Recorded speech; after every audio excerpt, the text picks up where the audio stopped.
Bonsoir à toutes et à tous. Le déroulé de la soirée, il y aura 7 minutes de présentation, 60 minutes pour la conférence de professeur Laïsri, 15 à 30 minutes de débat. Et entre les deux, on va faire un petit intermède musical le temps que professeur Laïsri reprenne son souffle pour répondre aux questions. Le bureau et les membres de la Fondation Abdelkarim Bouaïlou pour la culture et la mémoire sont ravis de vous recevoir ce soir pour cette 6e conférence depuis la fin de l'année 2023, l'année de la création de la Fondation. Pour ce qui est de la Fondation, sa raison d'être, l'histoire de la famille Bouaïlou, la biographie d'Abdelkarim Bouaïlou et les informations sur Salé, j'invite l'assistance à visiter le site web. Il est indiqué sur le QR code quelque part ici, sur le roll-up derrière moi. Alors, au sein de la Fondation, nous avons choisi de mettre en avant la culture et la mémoire. Pourquoi la culture? La culture est ce qui caractérise une nation en termes de création dans son sens global. Elle contribue au développement de l'esprit, mais aussi au développement matériel d'individus. Aujourd'hui, la culture est un moteur important dans le développement durable. Le sens premier de la culture, il est lié à la terre et sa transformation pour donner des fruits et légumes dont a besoin l'homme avec un grand H. Cette notion de transformation peut être appliquée directement à l'homme. Grâce à la culture, l'homme se transforme, éveille sa curiosité intellectuelle, sa conscience et son appartenance identitaire. L'avantage de la culture est qu'elle ouvre la voie à l'échange, ou de l'échange culturel, qui permet de comprendre la culture d'autrui, et donc la tradition d'autrui, pour un meilleur vivre ensemble. La culture, c'est ce qui permet de développer la pensée humaine pour que les hommes et les femmes se connaissent mieux, cohabitent, sachent bien bâtir main dans la main un monde meilleur où règne la beauté et la sagesse. Et Dieu sait que le monde d'aujourd'hui a besoin de beauté et de sagesse. Un homme sans culture est un arbre sans fruit, disait Antoine de Rival, écrivain, journaliste, disciple de Voltaire. Et un arbre sans fruit finit par périr. Il faut impérativement que nos jeunes générations comprennent que la culture n'est pas un luxe, n'est pas la panacée de l'élite ou de la bourgeoisie, bien au contraire. Le Maroc a cassé depuis 1999 le plafond de verre imposé aux pays africains en développement dans l'accès à la culture. La culture permettra aux jeunes générations de changer leur regard sur les femmes et leur rôle dans la société. Après manger, boire, accéder aux services universels, la culture est un droit. Il faut juste le vouloir et, comme dirait le philosophe Schopenhauer, tout est l'expression d'une volonté. Il y a de plus en plus de lieux de culture au Maroc, de plus en plus de musées nouveaux ou réhabilités, de plus en plus de galeries d'art. Et ce lieu dans lequel nous sommes ce soir, ce haut lieu de la culture et de la connaissance, n'est que l'illustration de ce que je viens de dire. Alors pourquoi la mémoire? La mémoire est le processus pour conserver, se rappeler des choses passées. La mémoire est transmise par l'écrit, la parole, par des hiéroglyphes, par des gravures. Elle est conservée dans des livres, des parchemins, des écrits en tout genre. Et il est important de connaître et de perpétuer la mémoire pour mieux appréhender l'avenir. La mémoire est importante pour se remémorer l'histoire de nos villes et nos régions. Et les jeunes générations aujourd'hui, malheureusement, habitent leur ville et leur région, mais ne connaissent pas forcément l'histoire prestigieuse de leur ville et de leur région, et du coup de leur nation. La mémoire est le présent du passé.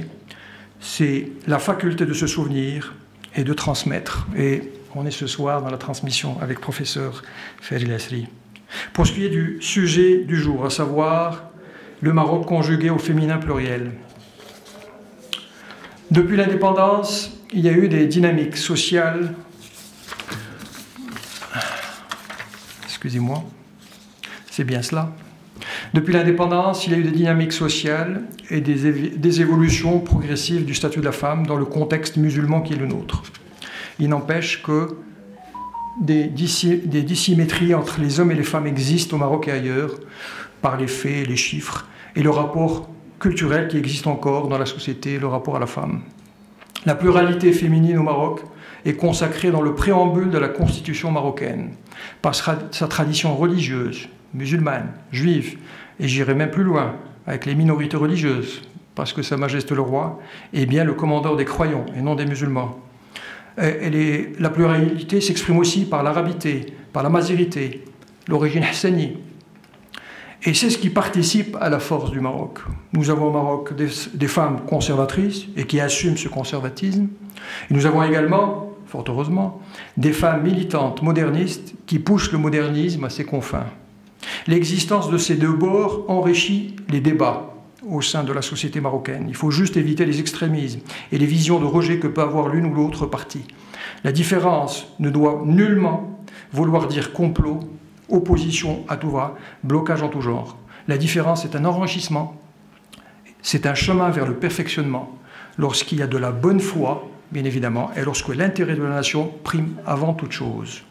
Je résumerai cela en disant que les femmes au Maroc doivent avoir la foi joyeuse, heureuse, d'un côté, et de l'autre, un militantisme constructif et ouvert. Le monde bouge dans tous les sens. Il est devenu disruptif, pour ne pas dire imprévisible, agile, hautement technologique.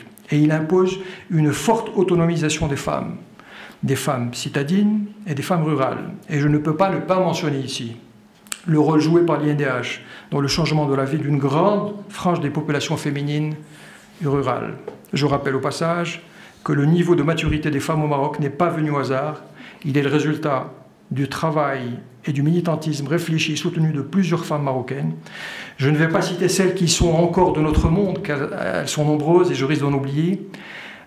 Par contre, celles qui nous ont devancées, dont le travail est resté bien ancré dans l'histoire du Maroc pour avoir remis en cause l'inféodation des femmes aux hommes. Je pense notamment à Malika El-Fassi, figure du mouvement de libération nationale, signataire du manifeste, la seule femme signataire du manifeste de l'indépendance. Elle avait dit à l'époque: sans éducation, les femmes ne peuvent être ni les compagnes idéales des hommes, ni de bonnes éducatrices des générations futures. Et en 1955, elle revendiquera le droit de vote pour les femmes auprès de feu Mohamed V. Une pensée également pour Thierry Echaoui, la première femme pilote du monde arabe, 1936-1956. Et enfin, the last but not the least, Fatima El-Mernissi, la grande universitaire, sociologue et féministe marocaine. D'ailleurs, un dernier livre vient de paraître, édité par un professeur à l'Université de Californie sous le nom de Fatima El-Mernissi for Our Times. Sans oublier, professeur, les femmes oubliées ou méconnues, tantôt reines, tantôt vizirs, régentes, médiatrices dans l'histoire du Maroc. Je vais citer quelques-unes. Tin Hinan, la reine des Touaregs, Fatima El-Fihriya, la fondatrice de l'université, première université du monde arabe, musulmane au IXe siècle, Zeynab Nefzaouia, la fondatrice de Marrakech, importante figure de la dynastie des Almoravides, c'est l'une des femmes de Youssef Ben Tachfin, Seyid Al-Hourra, la reine corsaire, c'est une princesse d'origine maroco-andalouse ayant vécu durant la reine des Ouattassides, et elle a régné sur la ville de Chefchaouen. Shamsi Zouaouia, qui régnait sur les Beni Nassen au XIVe siècle. Lalla Aziza Sksaouia, médiatrice, et on l'appelait amie de Dieu. Khenata Ben Bakar, qui était conseillère de son conjoint Moulay Ismail pendant un demi-siècle. Elle a dirigé le Maroc pendant 16 ans en tant que régente. Kharboucha, bien évidemment, l'esclave rebelle. Après cette présentation, professeur, en vrac, la parole est à vous, et je suis sûr, cher professeur, que la vôtre sera bien structurée et brillante. J'ai dit merci.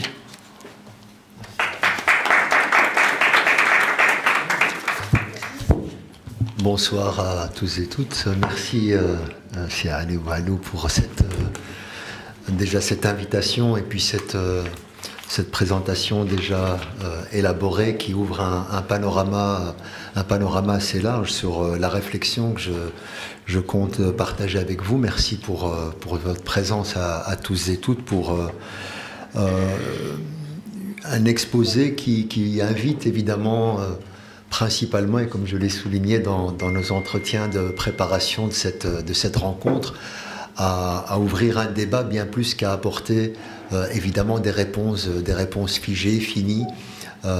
Nous sommes sur une réalité mouvante, nous l'avons vu, il y a une trajectoire en lente évolution, mais en constante évolution. Il s'agit évidemment de saisir les pulsations des transformations, notamment de nos sociétés, et le prisme et l'angle je dirais, de la dynamique féminine, que ce soit par les mouvements, par l'éducation, par le biais démographique aussi, par la transformation de l'accès à différents champs qui étaient jusqu'alors réservés, nous montre évidemment la manière dont la société marocaine dans son ensemble se transforme, se positionne, se revitalise et se confirme dans sa tradition et sa culture.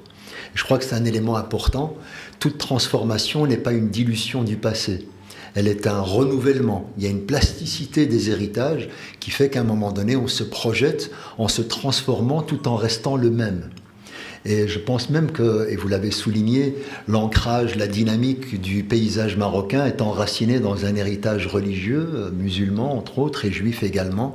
Et l'héritage religieux nous apprend qu'il y a quelque part une horreur de la stagnation. Donc tout ce qui ne se transforme pas meurt. Et donc pour maintenir justement la viabilité d'une société, il y a l'impératif évidemment de saisir que la notion d'évolution fait partie évidemment de la préservation. Mais je ne vous cache pas que quand on est au cœur de la dynamique d'évolution, ça peut également être accompagné de vertiges, ça peut susciter des peurs, des crispations, beaucoup d'émotions et donc beaucoup de débats.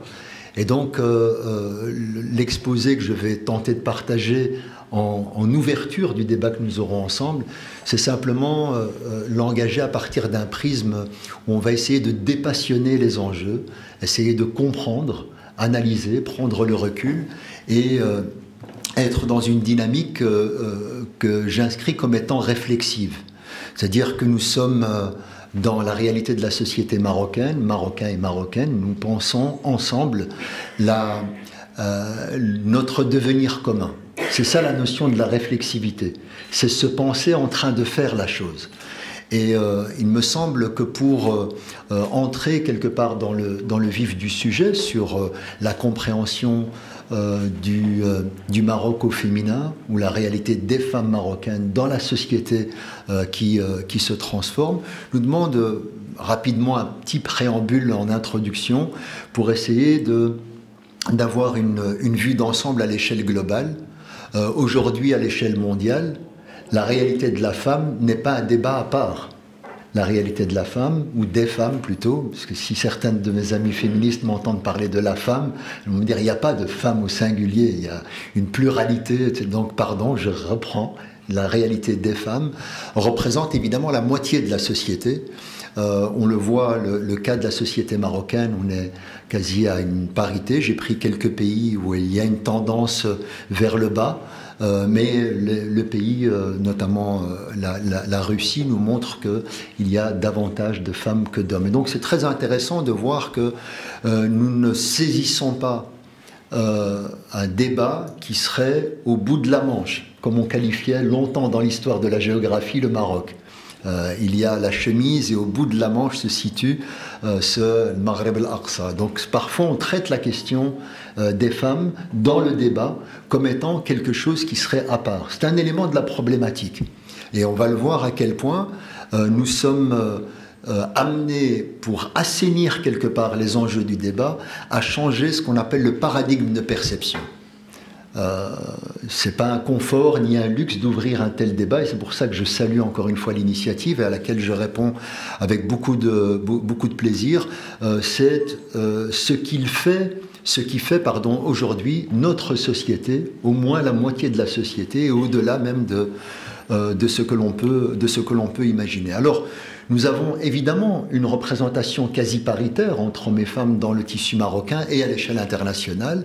Et puis nous avons un héritage historique dans le champ, par exemple, politique, une lente évolution de cette question de la représentation et de la parité. On est avec des chiffres, on a une tendance aujourd'hui à un quart de représentation dans le champ politique, à l'échelle internationale évidemment. Dans les postes clés, et notamment en tant que directeur général, on voit un pourcentage relativement relativement faible. On est autour d'une oscillation autour de 6%, donc on est encore sur des chiffres très minimes. Si on en arrive à la question du prix Nobel, c'est très intéressant de voir que là également, il y a une lente évolution des mentalités. Si pendant longtemps, il y avait l'absence de prix Nobel dédié aux femmes, on en a vu certaines qui ont été exceptionnelles, suffisamment exceptionnelles pour être qualifiées. Et puis, il y a, dans le tournant de l'histoire contemporaine, davantage de prix Nobel, mais généralement, elles oscillent entre la littérature et le prix Nobel de la paix. Quelques-unes en chimie, en physique, etc. Et donc tout ça, ça nous aide déjà à avoir une mise en perspective générale sur l'enjeu, sur le défi que nous devons avoir, encore une fois, sur d'une part le changement de paradigme de perception, et puis surtout, et de par mon métier, d'interroger les provenances. Pourquoi est-ce que nous avons ce type de résultat dans l'héritage contemporain qui est le nôtre et qui est globalisé? Pareil, dans le champ médiatique, on tourne autour d'un quart de la représentation. On est autour de 24% durant ces dernières années. On voit systématiquement une lente évolution, une tendance qui se dessine à la transformation, mais il y a une espèce de goulot d'étranglement, voire un plafond de verre avéré, qui maintient en tout cas la vivacité d'une réflexion sur la compréhension des mécanismes qui font cette insuffisance respiratoire en termes de représentativité, même dans le monde du cinéma. C'est très intéressant de voir que dans toute l'histoire du cinéma, depuis les années 20, la seule gagnante de l'Oscar du meilleur réalisateur, c'est une personne, jusqu'à 2020. Donc c'est très intéressant de voir cette logique de stagnation, alors que dans le monde du cinéma, il y a aussi une hyper-représentativité de la femme dans certaines catégories, dans certains métiers. Et donc on voit bien qu'il reste malgré les discours, la question de l'égalité, etc., un héritage qui a la dent dure et qui nous met devant une logique, je dirais, quasi bicéphale. Entre le discours et le réel, il y a une réflexion, une harmonisation à développer, à avoir. On le voit également sur la Palme d'Or, très peu de personnalités. Alors la tendance s'inverse un peu quand on rentre dans le monde du sport. Dans le monde du sport, on voit une nette évolution progressive jusqu'à atteindre quasi la parité dans les dernières années. Alors je vous laisse voir, voilà, autour de 2020, on est autour de 48%. Alors c'est très intéressant qu'il y ait une évolution significative en termes de représentation dans le monde du sport, mais quand on arrive à la question des salaires des sportives, on retombe dans une configuration assez intéressante. Vous voyez là, on sont dans 32 équipes masculines, on est autour d'une enveloppe de 400 millions de dollars et même 10 fois moins et plus pour la question donc, du salaire des femmes. Et donc ça c'est très intéressant de voir comment se structure, je dirais quasi, un mécanisme de discrimination structurelle qui a beau jeu quelque part d'avoir un discours qui finalement va démontrer le contraire. On est rattrapé par une profondeur, et c'est ça que j'ai envie que nous puissions analyser ensemble, même dans l'art culinaire, hein, dans le monde de la cuisine. On a en tout et pour tout 5 chefs femmes. C'est quand même intéressant de souligner de ce point de vue-là la dynamique. Pourquoi est-ce que j'ai envie de mettre ça en guise d'introduction? C'est simplement pour que nous essayions ensemble de sortir d'une analyse à l'écume des vagues et d'essayer de comprendre ce qui se joue dans les grands courants, dans les profondeurs des sociétés, dans les héritages, dans les mécanismes profonds. Et notamment, vous invitez, alors moi, mon métier, moi je suis anthropologue, je fais ce que je peux, donc je vous invite à réfléchir avec moi à partir d'un biais qui va nous renvoyer vers les dimensions culturelles, vers les dimensions, évidemment aussi, de l'inconscient collectif, la notion des imaginaires. C'est ça, ces espèces de, je dirais, de grands orienteurs, de grands navigateurs qui ne disent pas leur nom, qui sont là, qui traversent nos sociétés, qui nous donnent des conclusions sur nos parcours. On a des avis tranchés, on a des réflexes aussi, conditionnés par l'éducation, et on nous dit que c'est la tradition, sans comprendre évidemment ses provenances, et sans prendre, comme je l'ai dit en introduction, un temps de réflexivité pour s'observer soi. Et donc l'invitation, elle est celle-ci, c'est d'essayer de comprendre à partir du terreau, de l'héritage, de l'ancrage marocain, de comprendre évidemment comment évolue la trajectoire d'une société, notamment des femmes en société. Et notre ami, le président de séance l'a souligné, c'est Ali Boualou, donc le paysage marocain est le fruit d'un résultat qui est celui de la complexité.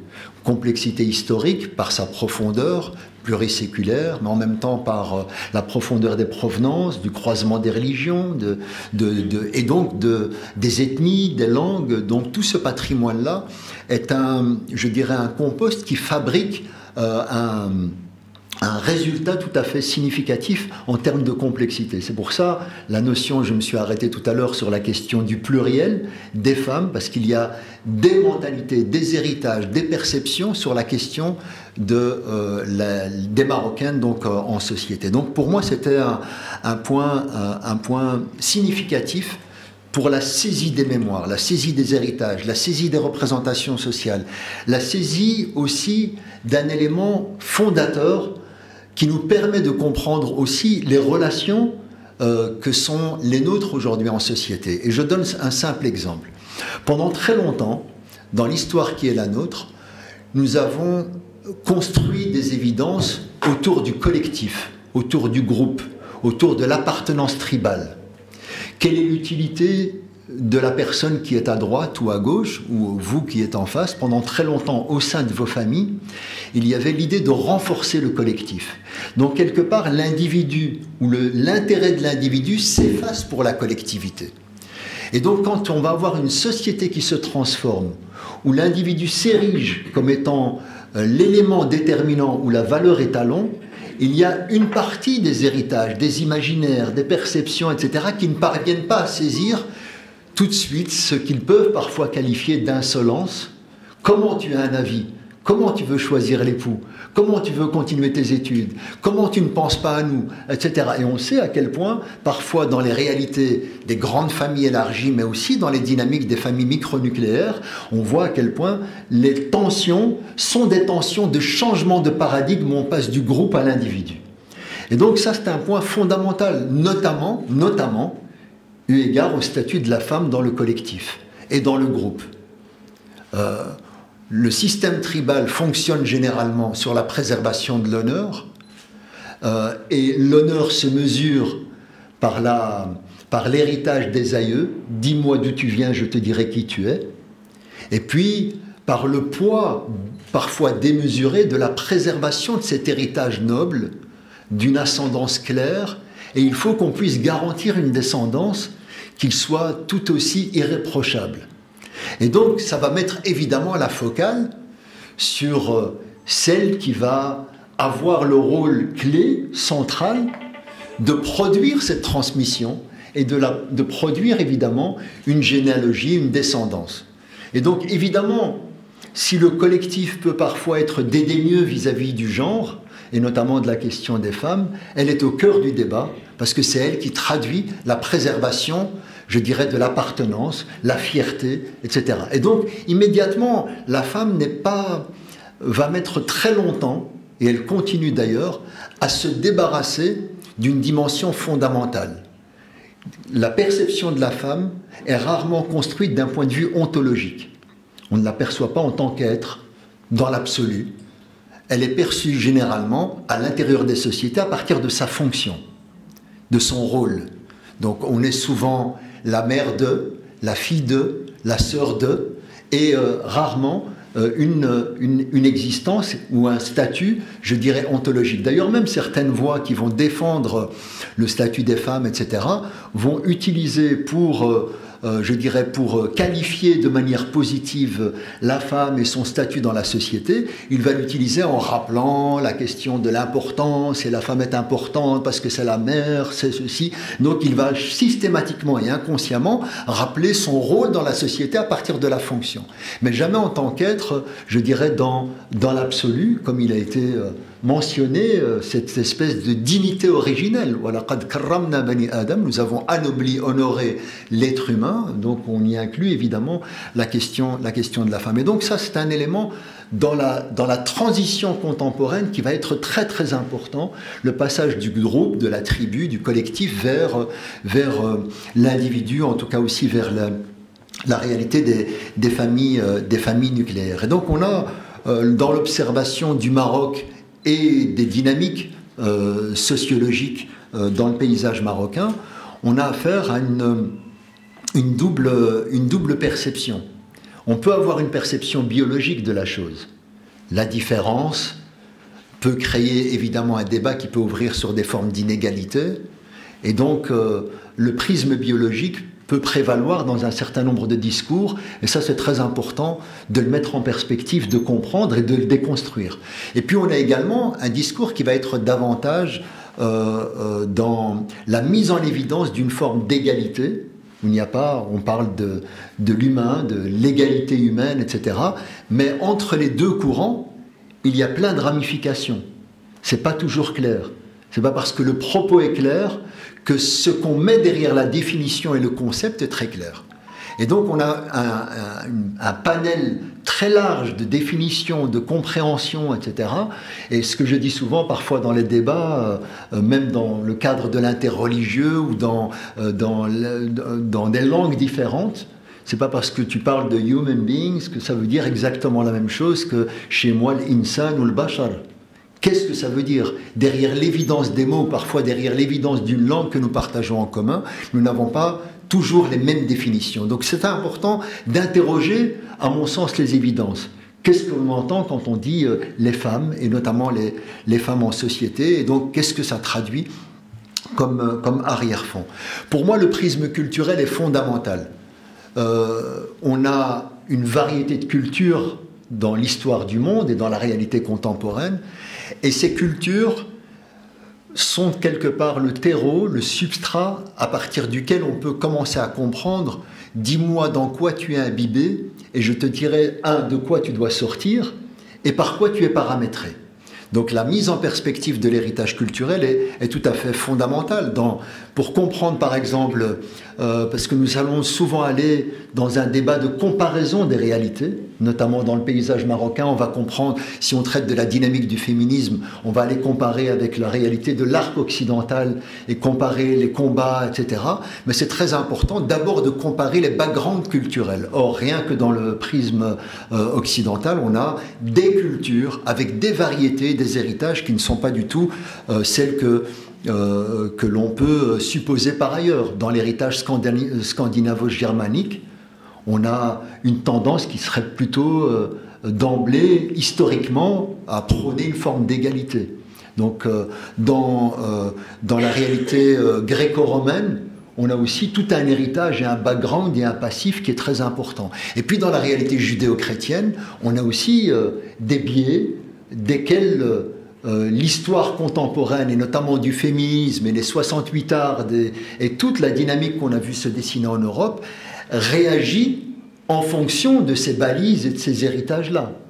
Donc c'est très important de comprendre que les mouvements féministes, notamment en Europe et en Europe occidentale, dans un environnement plutôt catholique, réagissent à la réalité biblique d'Ève. On est devant la Genèse biblique.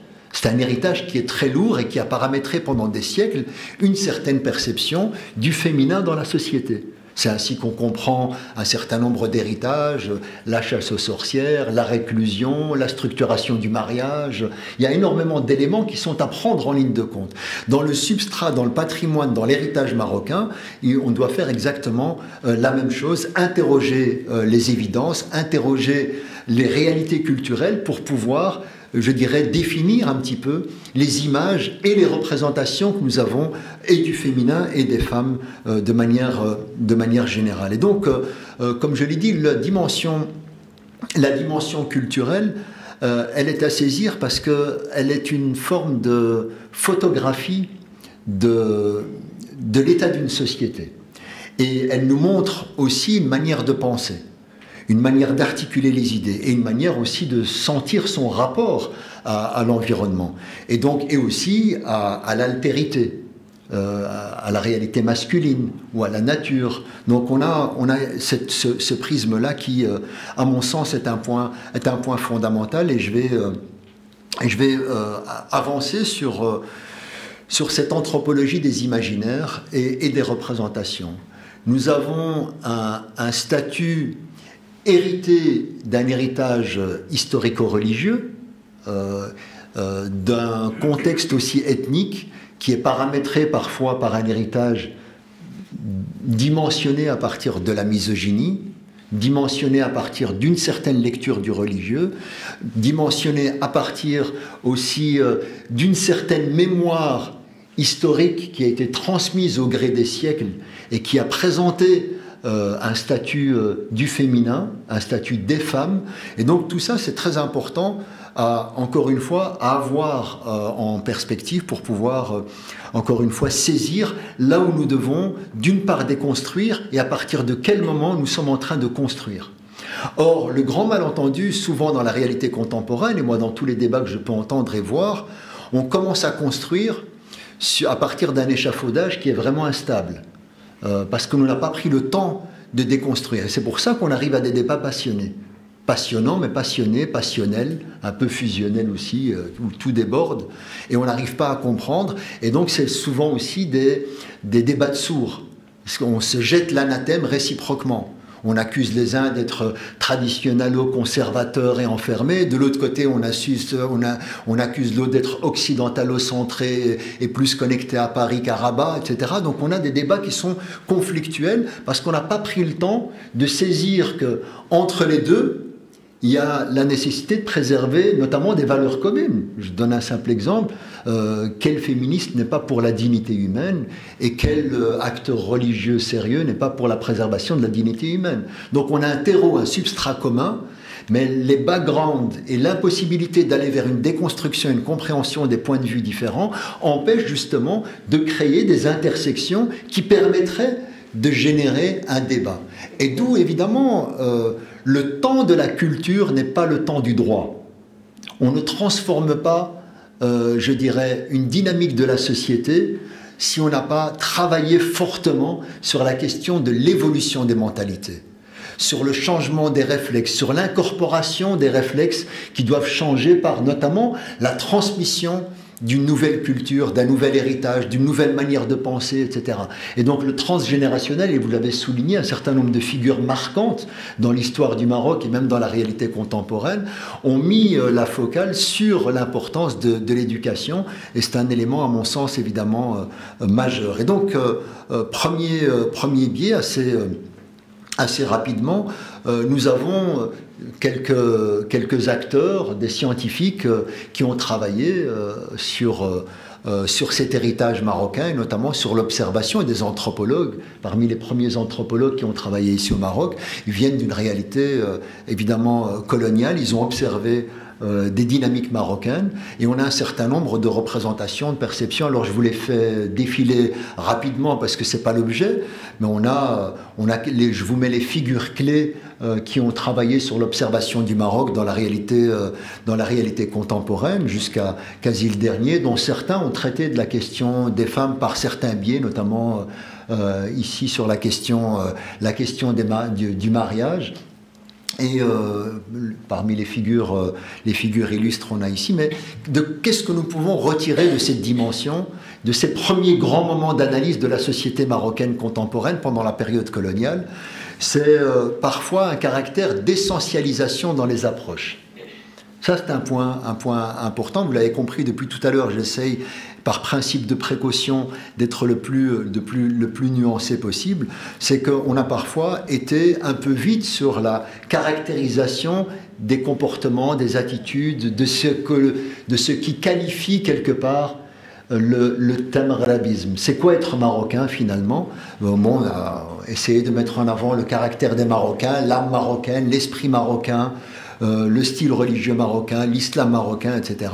Et on retombe finalement avec des acteurs et des sociologues comme Paul Pascon, où il nous met en évidence ce que j'ai dit en introduction. On a affaire à une réalité composite. c'est une société composite qui est plurielle, qui est complexe.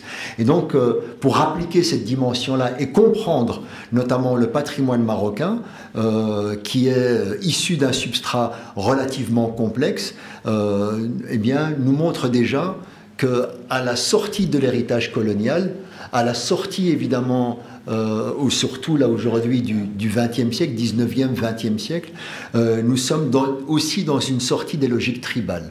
Ça, c'est un point important qui va se construire petit à petit et que l'on va observer. Donc il faut d'une part déjà entendre cet héritage du Maroc colonial, qu'est-ce qu'il a dessiné, qu'est-ce qui s'est fait dans cet héritage-là. Vous l'avez cité un certain nombre de noms tout à l'heure. Il y a eu de grandes figures de la résistance, des dynamiques de résistance féminine importantes. C'est l'ensemble de la société marocaine qui a été mobilisée. Et c'est très important de comprendre qu'il n'y a pas eu une prise en charge d'une partie de la société marocaine pour la résistance du collectif. Ça a été une résistance globale dans laquelle hommes et femmes se sont impliqués. Il y a un travail important qui a été fourni et beaucoup d'éléments, je dirais, historiques sont mis en évidence dans ce sens-là. Donc, première des dimensions, nous avons un héritage important et puis nous avons un questionnement sur la société marocaine contemporaine. La société marocaine contemporaine, issue de cet héritage, va se construire par à-coups. Donc les premières figures, les premières organisations, les premiers syndicats, les premiers investissements dans les partis politiques se fait progressivement dans, quelque part, l'angle mort de la nécessité du moment qui était la construction du Maroc post-indépendance. Ensuite, on va voir je dirais des parenthèses, des segments se construire à partir des années 60, des années 70, les premières dynamiques qui se structurent davantage. Et puis, tu l'as soulevé en mettant en avant quelques figures, à partir des années 80, des tournants importants. On va intellectualiser, comprendre un certain nombre de changements. Et tu as eu le bonheur de citer Feu Fatima Mernissi, Allah rahma, donc des figures qui vont apporter, contribuer au paysage. Je pense que cette personnalité est une personnalité paradigmatique.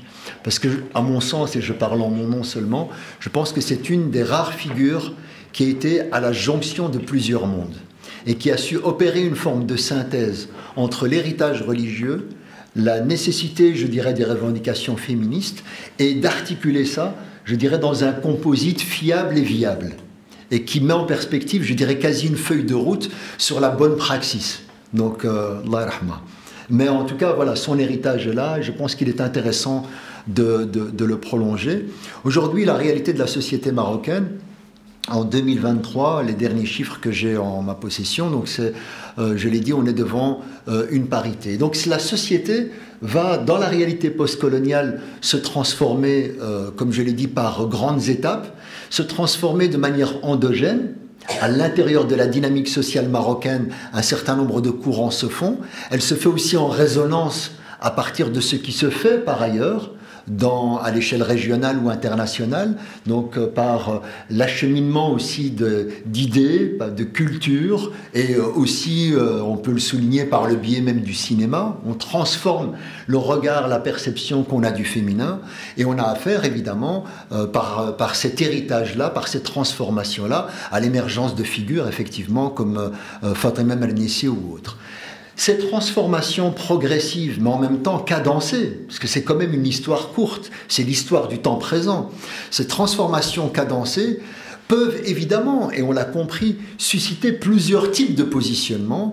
Alors on peut les traduire de manière duelle entre, d'une part, des tensions, voire des résistances par rapport aux évolutions de ces sociétés, et puis évidemment une volonté de continuer. Donc avec des revendications, on n'a pas encore été assez loin, c'est pas suffisant, on n'y est pas encore arrivé, ou d'autres qui vous disent ça va trop loin. On transforme, on entend des discours sur j'aime bien la formule de Salkh al-Hawiya, le fait d'être déshabillé de dépecer de son identité, etc. Et donc il y a parfois des tensions qui se manifestent dans ce sens-là. La question qu'on doit se poser, c'est qu'une idée n'existe pas en apesanteur. Une idée est toujours enracinée dans des héritages et dans des modèles. Et le cœur du débat se joue là. La revendication, notamment féministe dans le paysage marocain, c'est pas tant l'idée qui pose problème. C'est comment est-ce que tu traduis cette idée? À partir d'où? Quel modèle tu veux traduire dans la réalité de la société? Et c'est là où, évidemment, le travail s'opère. Et on le voit, l'ensemble des sociétés musulmanes bougent, le Maroc en l'occurrence, et ces transformations ont été très importantes dans l'accompagnement du statut des femmes dans la société en général. Alors, un des éléments les plus importants, et je vous l'ai dit tout à l'heure, le passage du groupe à l'individu, c'est aussi un très grand changement, c'est notamment la question de l'exode rural. L'exode rural qui va transformer complètement le paysage marocain en moins d'un demi-siècle. Où on peut même le voir autrement, une urbanisation densifiée, accélérée, qui est assez inédite dans l'histoire du Maroc.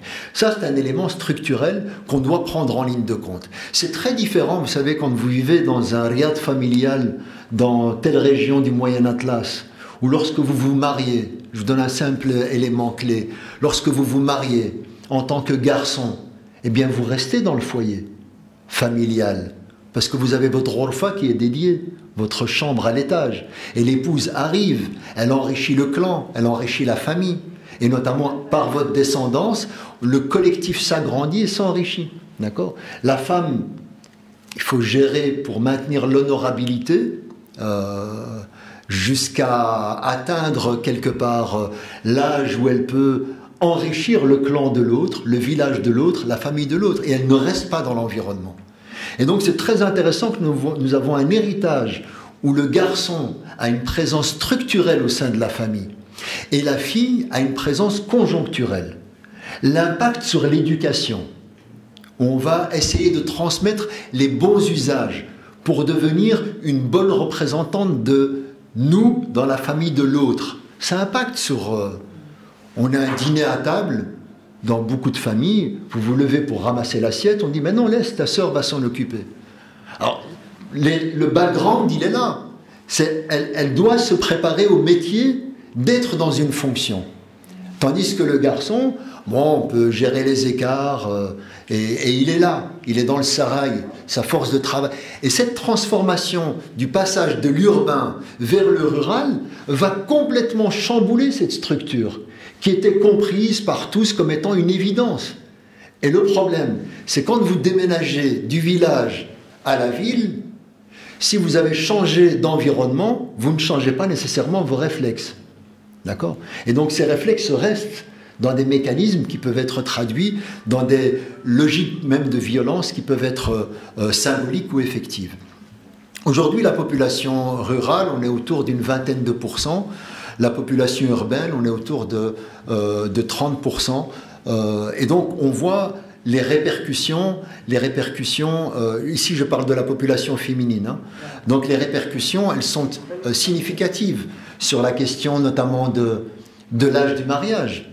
Évidemment, c'est très différent quand vous êtes dans la maison familiale de 200 mètres carrés où vous accueillez votre épouse. Évidemment, dès que vous avez l'âge de vous marier, vous vous mariez. Parce que l'arrivée des enfants va enrichir le clan. C'est des forces de travail qui peuvent arriver. Tandis que là, vous vous retrouvez en ville, vous travaillez dans un garage, il faut avoir les moyens de subvenir à ses besoins. Vous vivez avec 2 cousins, 3 frères, mais le jour du mariage, vous devez vous retrouver dans un appartement seul, avec votre épouse. Et donc forcément, il y a des contraintes économiques, des contraintes objectives qui vont s'imposer par la ville et qui vont changer la structure, évidemment, et notamment impacter sur le mariage. Aujourd'hui, alors qu'hier, et vous avez tous en mémoire dans votre famille un certain nombre de personnes que vous connaissez qui se sont mariées en deçà de 18 ans ou en deçà de 20 ans. C'était la norme, la moyenne. Aujourd'hui, la moyenne marocaine, on est autour de 24 ans pour les filles et davantage pour les garçons. Donc, cette transformation du moment du mariage, parce qu'il faut réunir nouvellement des conditions de mariage auxquelles on n'a pas été habitué dans l'histoire. Le mariage était une prise en charge collective. Aujourd'hui, elle traduit une forme de responsabilité de l'individu qui peut même renvoyer à une forme de nouvelle virilité dans le paysage urbain. avec toute la violence symbolique que ça peut supposer. On peut le voir dans d'autres sociétés. Dans les pays du Golfe, c'est quelque chose qui est très marqué, au point où il y a même des prises en charge collectives pour traduire le mariage. On le voit, regardez l'impact sur les natalités. Évidemment, pareil, ceux qui faisaient la fortune du clan par le nombre d'enfants devient aujourd'hui une contrainte dans un appartement de 2 pièces, dans un quartier des banlieues de Casablanca ou de Rabat.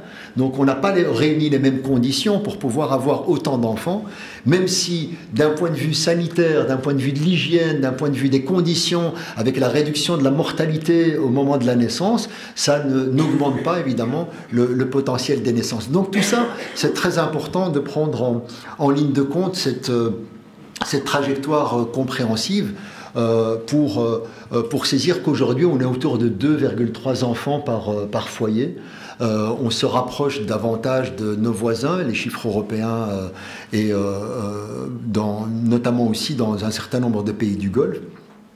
Là on est plus ou moins dans une logique paritaire et donc on a affaire à une transformation, je dirais, assez radicale de la société. Et c'est ça que j'ai envie d'essayer que l'on saisisse ensemble, c'est que nous avons affaire à des transformations avec plusieurs mécanismes qui se déroulent en même temps. C'est ça les dimensions complexes. La transformation du regard sur les femmes en société, la transformation de la société, la transformation de soi en société, et le manque de temps pour mettre tout ça en perspective et comprendre ce qui est en train de se jouer. Et donc parfois, dans des débats mal maîtrisés, mal compris, on va utiliser certains débats prétextes, voire je dirais des débats boucs émissaires, pour justifier la préservation du collectif, la préservation de la sauvegarde de l'identité, etc. Et accuser des débats sains, d'un caractère parfois malsain, du fait qu'ils mettent en évidence et ils assument la transformation de la société. Donc la population marocaine a un autre défi qui est très heureux, c'est le défi de sa jeunesse. Une bonne partie de sa jeunesse est là, elle est forte, elle s'affirme et elle annonce un certain nombre de transformations qu'il est impératif d'accompagner. Nous ne sommes pas dans une société qui est paramétrée quelque part par l'inversion de la pyramide des âges. On est encore dans une tendance, même si on commence à voir émerger un rapprochement vers des dynamiques où le taux d'espérance, comme il se rallonge, et la réduction de la natalité, la transformation de la société marocaine est là. Mais malgré tout, il y a une forte dynamique jeune qui est présente et que l'on retrouve aujourd'hui au travers de l'expression des femmes, à travers un éventail très très large de la société. Donc l'implication, la féminisation de l'enseignement est un autre élément, je dirais, de la révolution en termes de perception. L'urbanisation, l'enseignement, l'accès à l'enseignement est un élément fondamental. Je vous donne ici rapidement quelques chiffres, mais je pourrais partager avec nos collègues de la Fondation l'ensemble des supports statistiques sur lesquels je me suis basé et les rapports pour pouvoir les rendre disponibles à tout un chacun. On voit cette nette augmentation. Je n'ai pas pris les chiffres des années précédentes, mais il y a parfois une évolution assez drastique qui montre évidemment l'autonomisation de la pensée, la capacité de pouvoir prétendre à des postes clés qui n'étaient pas envisageables il y a encore une vingtaine d'années, etc. Donc tout ceci accompagne une transformation et une logique des revendications qui ne sont plus simplement des revendications utopistes, qui deviennent des revendications applicables et à appliquer dans l'immédiat, parce qu'il y a un effet je dirais, de nécessité qui est présent et que l'on doit prendre en ligne de compte. On peut le voir dans le domaine de l'enseignement et d'ailleurs même sur certaines niches en particulier, l'émergence de profils féminins est hautement classée, même à l'échelle internationale. Je pourrais en dire un mot, notamment dans le domaine de l'ingénierie. Dans le monde du travail également, on voit une transformation et un rallongement de l'âge de vie au-delà de 60 ans qui est assez important. Une fois qu'on a dit cela, transformation avec des éléments positifs intéressants qui nous mettent devant des défis importants. Une fois qu'on a dit cela, vous vous rendez compte la rythmique de la transformation, à quel point elle est inéluctable d'une part, elle est structurelle, Mais d'un autre côté, lorsqu'on va interroger la jeunesse, et il y a des rapports, notamment, je pense à un des derniers rapports du HCP qui va dans ce sens-là, sur la question de l'égalité homme-femme, le pourcentage est très important qui manifeste encore une non-évidence de l'égalité entre les hommes et les femmes.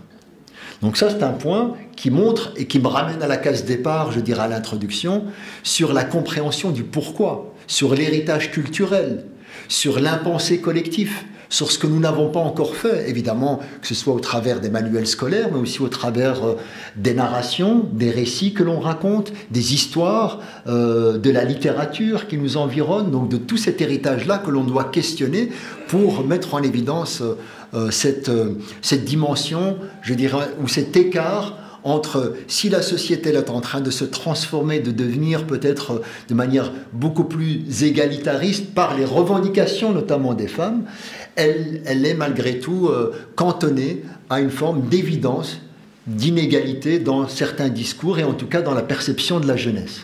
Et parfois, même on peut voir que la confirmation de la misogynie dans certains milieux est aussi le fruit des femmes.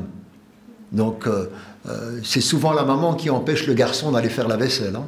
Donc, et c'est très important de comprendre comment se fait ce processus de conservation. La question des violences, que ce soit des violences physiques, des violences sexuelles, etc., nous montre aussi des chiffres tout à fait significatifs sur la considération. Et là, c'est un élément clé pour mes étudiants qui me connaissent à l'université. Je rappelle souvent, et même mes collègues, je rappelle souvent un élément pour moi qui est fondamental, c'est ce que j'appelle l'éthique de la considération. Au-delà de la question de l'égalité, du droit, etc., il y a d'abord, est-ce que je considère l'autre? La question de l'éthique de la considération, c'est quelle place je fais dans, je dirais, la dignité qui est celle de l'altérité. Et ça, tu l'as rappelé tout à l'heure sur la question de l'altérité religieuse, linguistique, ethnique, etc., mais également du genre qui est fondamental. Donc ce travail, ce grand chantier de l'éthique de la considération doit, à mon sens, nous permettre de réfléchir comment résorber un certain nombre d'éléments. Et puis, évidemment, lorsqu'on parle de toutes ces transformations, il y a des transformations structurelles qui viennent dans une logique avec un prisme, évidemment, étatique qui va transformer. La réforme du Code de la famille s'inscrit dans cette dynamique-là.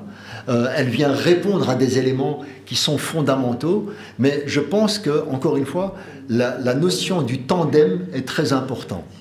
La dimension du droit, avec son mécanisme évolutif et ses revendications, sont importants, mais également la dimension culturelle qui permet évidemment de faire évoluer les mentalités, de faire changer les perceptions et, paradoxalement aussi, d'accélérer l'acceptation du cadre légal et de lui donner une dimension, je dirais, effective. On aura beau changer sur le plan légal un certain nombre de choses, si certains vont continuer dans le milieu rural et loin de l'invisibilité de pouvoir marier en deçà de 18 ans et continuer de voir un certain nombre de, je dirais, de discriminations structurelles, il faut une transformation, une prise de conscience par la percolation du temps long de l'éducation.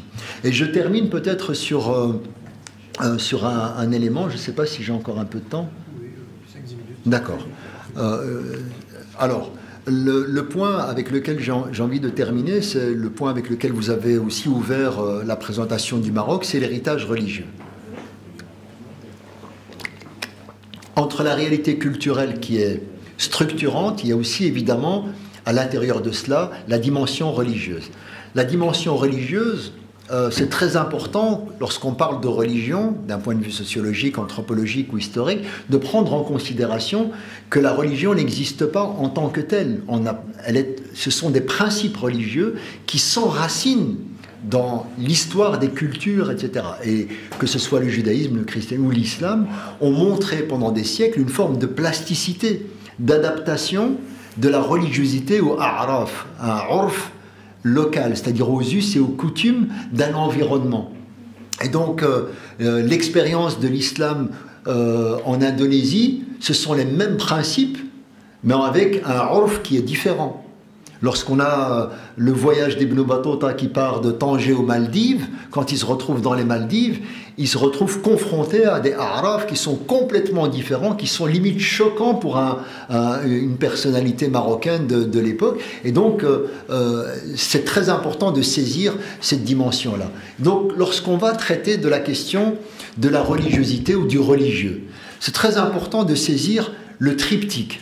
Le triptyque qui est, il y a la religion kamabda, en tant que fondement, ka'asl, mais comme principe, et il y a l'environnement culturel religieux, donc dans lequel on marine, en tant que urf, et puis il y a le narratif religieux, autrement dit le discours religieux, ce que l'on dit à partir de la religion, et évidemment qui se traduit aussi d'un point de vue sociologique dans les pratiques, dans les us et les coutumes qui vont faire la société. Donc 3 dimensions importantes qui ne sont pas à mélanger. Parce que parfois aussi on entend, quand il y a ce type de débat sur la question notamment du statut de la femme dans la religion, etc., parfois on confond les ordres. On est en train de dire un certain nombre de choses sur le texte alors qu'on parle de discours, ou bien on parle de discours mais en même temps on est en train de pointer une expérience religieuse héritée, et donc on confond quelque part les magistères. À mon sens, c'est très important de clarifier ces notions-là, et donc de comprendre que l'expérience religieuse marocaine est non seulement un héritage historique profond, un héritage avec une empreinte et un marqueur d'école tout à fait particulier. Vous le savez, quand on parle de l'islam marocain, on parle d'une particularité dogmatique, juridique et mystique. Donc la question de l'ash'arisme sur le plan dogmatique, la question du malikisme sur le plan juridique, et la question du tasawwuf sunni, du junaïdisme sur le plan de la mystique, et notamment du soufisme marocain. Donc on a, quand je parle de ces dimensions-là, évidemment ce sont des dimensions partagées avec d'autres pays à travers le monde musulman, etc. Mais cette empreinte, ce triptyque-là, permet quelque part de comprendre l'ossature sur laquelle reposent notamment les coutumes, les us et les héritages marocains, et à partir duquel vont s'exprimer un certain nombre de discours religieux et les sociétés qui vont commencer à lire cet héritage-là. Donc lorsqu'on va observer à partir de ce biais et de cet ancrage religieux, peut-être juste un élément que j'aime beaucoup rappeler dans le cadre des débats avec les étudiants, c'est lorsqu'on, notamment, on est sérieux avec les textes, un petit peu, et qu'on commence à rentrer sérieusement dans la lecture des textes. On se rend compte parfois qu'il y a un écart entre les représentations que nous avons, je dirais le ta'wil ou le tafsir populaire, et puis le tafsir dans le nas. Le tafsir, l'exégèse dans les textes, n'est pas l'exégèse qu'un certain nombre peuvent véhiculer. D'accord ? On a, par exemple, lorsqu'on va, rappelez-vous ce que je vous ai dit dans l'héritage judéo-chrétien et gréco-romain, et notamment dans le champ catholique, et je vous promets, j'en ai pour quelques minutes et j'ai terminé. Lorsqu'on a cet héritage et ce background-là, de formes de discrimination duquel on a voulu sortir, et parfois, et vous l'avez vu dans l'histoire de l'Europe de manière affirmée, parfois violente, quand on sort de ce prisme-là, on se rend compte qu'on sort du jardin d'Adam et Ève, de l'histoire biblique, où la femme a longtemps été accusée d'être la coupable de la transgression originelle, du péché originel qui va inciter Adam à commettre la transgression, et donc elle va porter, au point de devenir le diable qui s'habille en Prada, voilà, et de porter quelque part les spasmes du péché originel pendant des siècles, dans la représentation, dans les imaginaires, etc. Ce qui est très intéressant, c'est que de voir dans la tradition islamique, si nous avons évidemment le récit de la Genèse avec un certain nombre de ressemblances, il y a structurellement des dissemblances, d'une grande variété. Alors déjà, dans le Coran, si vous êtes sérieux avec le texte, il faut le lire, il n'y a pas de pomme, il n'y a pas de côte, il n'y a pas d'Ève, voilà. Donc tout ça, on ne retrouve pas ces récits-là. Donc l'idée de sortir de la côte ou d'à côté, comme dans la tradition juive, ou la question du fruit interdit, etc., sont étrangers au référentiel coranique. Donc à mon sens, très important, d'une part, de relire le texte et d'interroger deux choses. Que dit le texte explicitement ?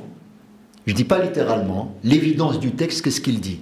Parce que même la dimension de Coran, c'est très intéressant, le vocable de Coran. Le Coran, c'est pas ce qui se lit en permanence, c'est la récitation permanente. Le an signifie la permanence. Coran, c'est récité de manière permanente. Mais c'est également le fait de rassembler ce qui est éparpillé. Et c'est pour ça que c'est très important pour ceux qui, notamment, ouvrent pour la première fois le Coran. Il est formidablement déroutant. Il vous amène sur une thématique, puis vous vous retrouvez avec un autre récit, puis un autre, et puis 20 pages plus loin, vous retombez sur le récit du début, etc. Ça fait partie, évidemment, d'un caractère déconcertant lorsque vous immergez dans le Coran. Et donc, pour rassembler le sens, il faut la répétition permanente, et qui commence à s'imposer à vous comme une évidence. Donc tu vas prendre tel verset, tel verset. Donc si dans la Bible, lorsque vous ouvrez, vous avez le chapitre de la Genèse, dans la tradition coranique, lorsque vous ouvrez le Coran, vous n'avez pas un chapitre dédié à la Genèse. Vous avez un peu de versets sur la Genèse dans Surat al-Baqarah, puis dans d'autres sourates, etc. Et donc il faut rassembler l'ensemble pour construire quelque part une forme d'évidence. Donc lorsque vous êtes sérieux avec le texte et que vous faites ce travail, à la relecture, on se rend compte de plusieurs choses. On a la présentation de deux réalités. Quand on va parler de l'anthropologie coranique, on a la notion de l'bashar et de l'insan. Le bashar, c'est ce qui est contenu à l'intérieur de l'bashara. Donc, c'est lorsqu'on va parler de la réalité corporelle. D'accord ? C'est très intéressant de voir que ce qui revient davantage, et notamment lorsqu'on va traiter de la question du masculin et du féminin, et je l'utilise volontairement, on va davantage avoir la dimension de l'insan.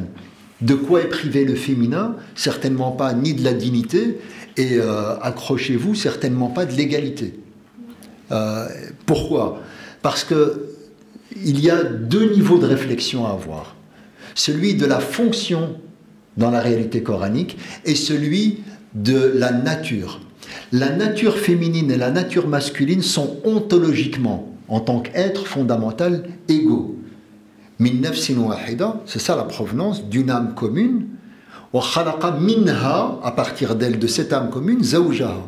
Donc zawj, c'est le double, le duel. C'est pas nécessairement l'épouse. Le vocable va l'interpréter par la suite comme tel, mais il y a la notion de la dualité. Et donc d'une dualité qui va devenir évidemment sexuée. Mais donc à l'origine, ce qui est intéressant, c'est de voir que nous avons une égalité ontologique entre l'homme et la femme, et puis nous avons par la suite un challenge qui est celui de l'éthique. Le Coran ne parle jamais, il ne s'intéresse pas nécessairement à l'apparence, il va s'intéresser évidemment à ce qui se traduit de toi. C'est bien que tu dises que tu as la foi, mais qu'est-ce que tu fais au nom de ce que tu dis? Et donc on a affaire ici à une caractéristique humaine qui est construite par l'éthique.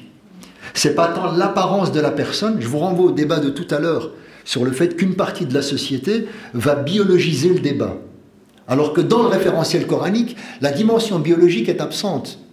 Il y a évidemment une réalité avec laquelle on compose, mais elle est d'abord éthique. Dis-moi ce que tu fais au nom de ce que tu dis être. Et ce que tu es est une forme, d'une part, d'égalité, d'égale dignité, et puis après, il y a malgré tout une forme d'inégalité. Et l'inégalité se construit par la dimension éthique.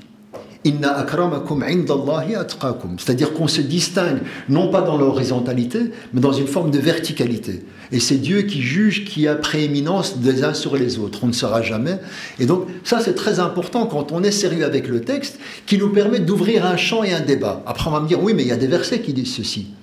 La question de l'qiwama, la question... Et là, c'est important de comprendre que lorsque nous avons un référentiel coranique, il va traiter dans la langue arabe. Pourquoi il traite en langue arabe, le Coran? Parce qu'il arrive au 7e siècle dans un paysage en langue arabe. Souci de communication. Deuxièmement, quand il va utiliser des concepts, il va utiliser des concepts compris par les Arabes de l'environnement. Avec leur occurrence, à la sab'ati ahruf, il va composer avec l'environnement culturel. Et le Coran n'est pas simplement en arabe, il est en langue arabe. Bilisanin arabiyyin mubin. La question de la langue arabe, elle comprend ici la culture arabe. Quand on va parler, vous dites à quelqu'un, c'est quoi la charia?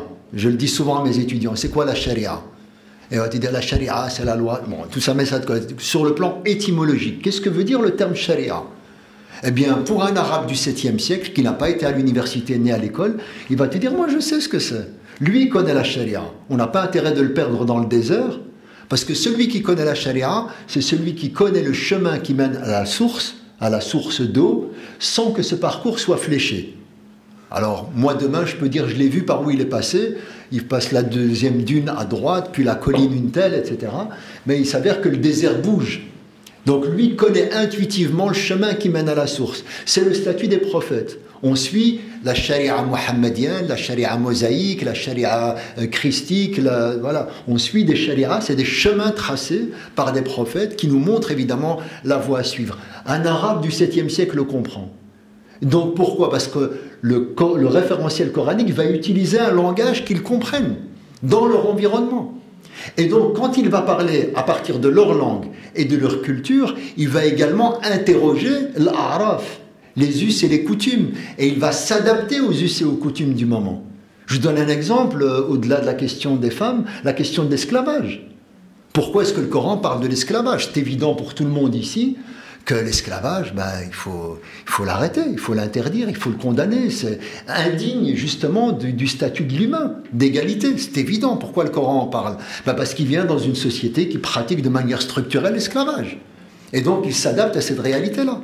Et donc c'est pour ça que c'est très important de mettre en perspective le Coran qui communique dans l'histoire, nous donne un certain nombre de photographies de l'histoire, et on ne doit pas confondre, à mon sens, le principe avec le modèle. Quels sont les principes qui ont véhiculé, conduit la société de l'époque pour pouvoir évoluer, se transformer, parce que ça a été une vraie révolution paradigmatique, hein. Déjà pour le statut des femmes dans la tradition coranique, c'est un changement radical. Après, est-ce qu'il faut s'arrêter là? Non, il faut conserver le principe tout en accompagnant les araf nouveaux. Et on n'a que ça. C'est ce qu'on appelle, non pas une transgression de la religion, c'est ce qu'on appelle l'ijtihad. Et c'est ça tout le débat. Comment est-ce qu'on fait l'ijtihad? Il y a une éthique de l'ijtihad. Il y a des outils à maîtriser pour pouvoir conceptualiser les transformations. Et je pense que s'il faut terminer sur une conclusion ou un plaidoyer, ce serait davantage d'élargir de façon mernicienne, à la Fatima Mernissi, les angles d'intersection entre le monde des ulama et celui des revendications légitimes d'un certain nombre de femmes en société pour pouvoir trouver les angles et poser des questions plutôt que d'aller dans des logiques d'anathémisation. Et pour ça, moi notamment, parmi les points aussi que je mets en évidence, beaucoup avec le débat avec des collègues, amis féministes, etc., c'est de prendre aussi, encore une fois, non pas simplement de condamner un certain nombre d'éléments qui peuvent être jugés discriminants, misogynes et que l'on associe à la religion, d'abord clarifier c'est quoi, et puis la deuxième des choses, c'est plutôt que d'utiliser des intermédiaires, c'est rentrer dans une logique immédiate du texte. Prenez les textes au sérieux et vous allez voir que le débat est beaucoup plus intéressant sur le plan de la revendication, parce que lorsque vous allez parler à l'altérité que vous pensez être figée, vous allez comprendre qu'en utilisant l'un ou l'autre verset comme une évidence, celui de l'égalité ontologique, vous pouvez trouver des terreaux communs sans nécessairement vous positionner à partir d'un autre modèle. Et c'est ça le tamgharabisme féministe. C'est de dire, moi, je suis du terreau, de l'intérieur, avec un héritage religieux, culturel, et je parle le même langage. Et on parle ensemble sur aussi la préservation du patrimoine.